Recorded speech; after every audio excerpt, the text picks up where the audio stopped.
এখানে আমি পেঁয়াজ বাটা, রসুন বাটা, কাঁচামরিচ দিয়ে দিলাম। এরপর দিয়ে দেব লবণ, হলুদের গুঁড়া। এবার কড়াইতে পরিমাণ মতো তেল দিয়ে দেব। তেলটা গরম হতে থাক, তারই ভিতরে আমি মাছটা ভালো করে মেখে নেব। এভাবে করে মেখে নেব।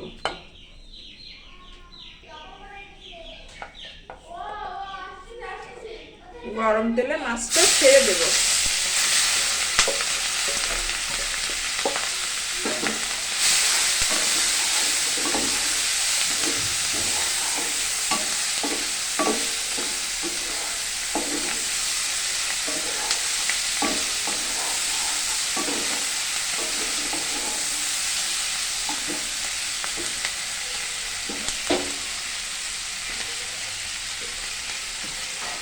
মাছটা ভালো করে তেলে আমি কষে নেব। কষে নেওয়ার পরে হালকা একটু পানি দিয়ে দেব। পানি দিয়ে আর একটু কষে নেব।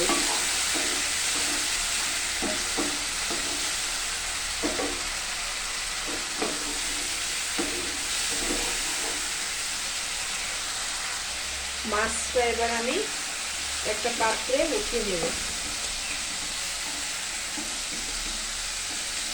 সবগুলো মাছ এক এক করে উঠিয়ে নিচ্ছি। এর ভিতরে এবার আমি ব্রোকলিটা দিয়ে দেব। সবগুলা একসাথে করে দিয়ে দেব। এই দেখুন, ঢাকনাটা উঠায়ে ব্রোকলিটা ভালো করে নাড়াচাড়া করে নেব।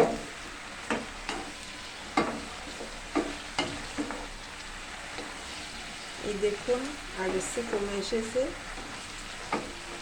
সুন্দর করে এই পিট করে ভালো করে নাড়াচাড়া করে আবার ঢাকনা দিয়ে ঢেকে দেব।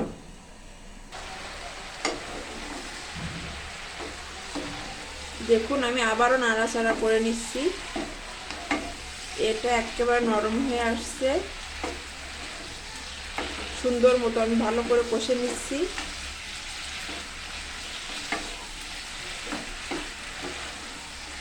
আর একটু কষালে হয়ে যাবে।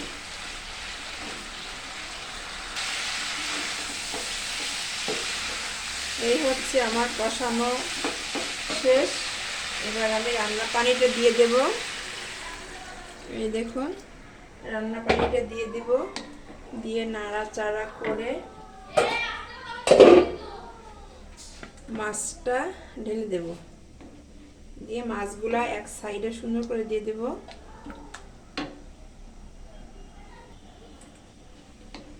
দিয়ে আর একটু নাড়াচাড়া করে এটাকে আমি ঢেকে দেব। এবার এভাবে এটা হতে থাকবে।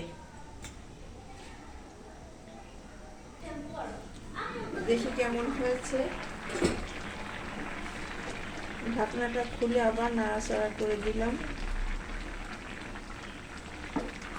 এতে সিদ্ধ হয়ে গেছে ব্রোকলিটা।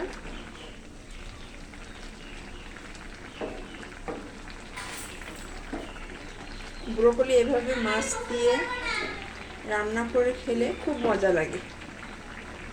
আপনারাও খেয়ে দেখতে পারেন। খেয়ে দেখে জানাবেন কেমন লাগে। ফুলকপিটা আমি আরেকবার নেড়ে ছেড়ে দেবো। ব্রোকলি, ট্যাংরা মাছ দিয়ে আমি ব্রোকলি রান্না করলাম। দেখুন কি সুন্দর সিদ্ধ হয়ে গেছে। এই দেখুন, এটাকে আর অল্প একটু কমাবো। এটা ঝোল ঝোল থাকবে।